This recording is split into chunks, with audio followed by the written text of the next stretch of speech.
Hi, I'm Myra Castro. Online giant Amazon reaches a new milestone, becoming the world's largest user of renewable energy.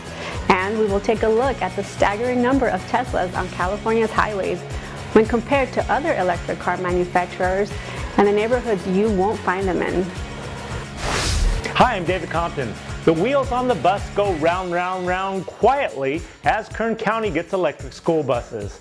And I'll also take a look at a new $1 billion giant underground battery storage project that promises clean energy. Hi, I'm Olivia Simonson. Senate Bill 1137 threatens Californians with energy poverty, and why Californians face sky-high energy bills in January. All these stories and more coming up on this edition of PowerON.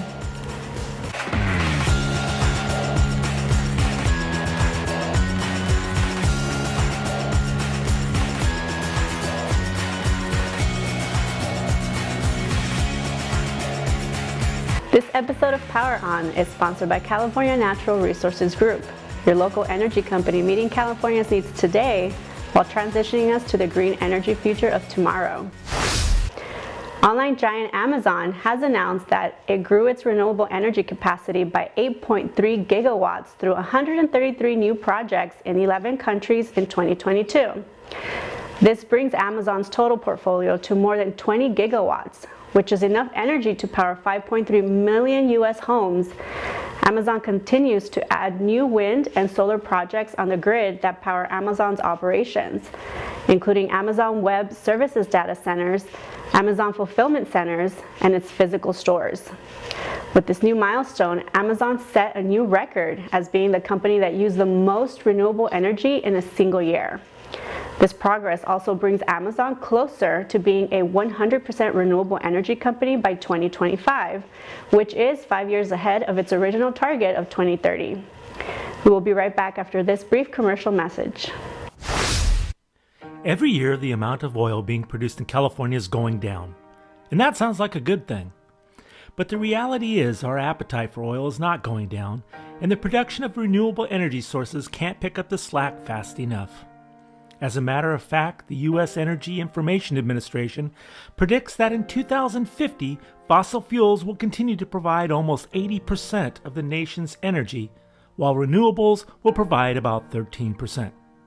So you might wonder, if California keeps reducing its oil production every year, but the demand still remains, then where is our state getting the oil to meet our needs? Well, it's not from other parts of our country. That's because California is an energy island, and there are no pipelines that can bring supply in from other states. This leaves only one way: this.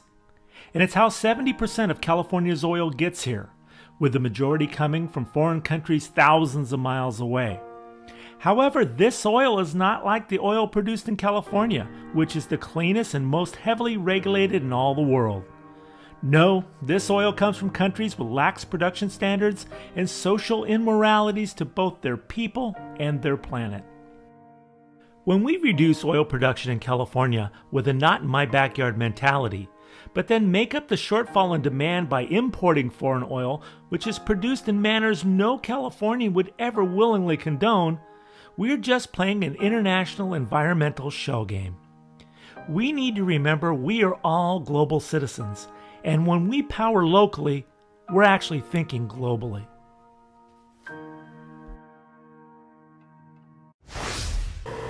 You might remember the old children's song lyrics, "The wheels on the bus go round, round, round." Well, in Kern County, what's spinning those wheels now is electricity. That's because Kern County Superintendent of Schools has purchased 3 new electric school buses, made possible by a $1.1 million grant offered by the California Energy Commission. The new buses can go roughly 120 miles off a single charge, and while the buses are a lot quieter than existing gas-powered buses, they come with a few new upgrades like air conditioning, which can be vital in the valley. There are only 3 electric school buses right now in the fleet, but the eventual goal is to replace all the gas-powered buses with electric vehicles. In order to achieve this, the school system has applied for another grant to allow the district to hopefully purchase 7 more electric buses. Senate Bill 1137 is a bill that implements a 3,200-foot setback between oil and gas wells in order to find a sensitive receptors. It was introduced and narrowly approved by the state Senate and Assembly in August of 2021. Governor Newsom personally lobbied for the bill's approval and signed it into law in September, thus commenced a signature gathering process on behalf of the independent oil and gas industry to put the bill to a vote of the people in November 2024. Supporters of SB 1137 cite health effects associated with proximity to oil and gas wells as reasoning for the distances. Opponents cite California's addiction to foreign imports and the threat of energy poverty, which is a phenomenon that describes soaring costs of energy relative to household income, due to restraint on local supply of energy resources and insistence on a green energy future at the expense of energy reality. They also cite California's high environmental standards for energy production, 1.8 million barrels of unwavering daily oil consumption, and tanker emissions. This ideological battle continues throughout the state, but SB 1137 is set to be stayed by referendum early this month. It is obvious when you're out on the road here in California, you're seeing lots more electric cars these days. Data shows that 18.8% of new vehicle sales, nearly 1 in 5, were zero emissions in 2022. That's a 12.4% increase from the year before. Another interesting fact is the majority of the new electric vehicles sold were higher-end models that remain unaffordable to most Californians. That is because most of them are Teslas. That's right, more than 70% of fully electric vehicles sold in California last year were Teslas, which come with a hefty price tag. There are lower-priced electric vehicles such as the Chevrolet Bolt and Nissan Leaf, which can cost less than $30,000. But those models sold fewer than 17,000 vehicles combined in California last year. Californians in the low-income communities need the benefit of electric vehicles too. A recent study last year found that electric cars were more than 15 times as prevalent in the state's wealthiest zip codes than in the poorest. Coming up after the break, our field reporter Pia Ishel joins us for another The More You Know About Where Energy Comes From segment. The world is changing, and so is our energy needs.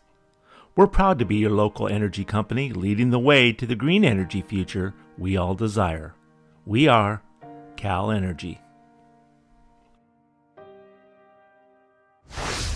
When you think of how we get energy from the oil that is deep in the ground, you probably think we have to drill for it.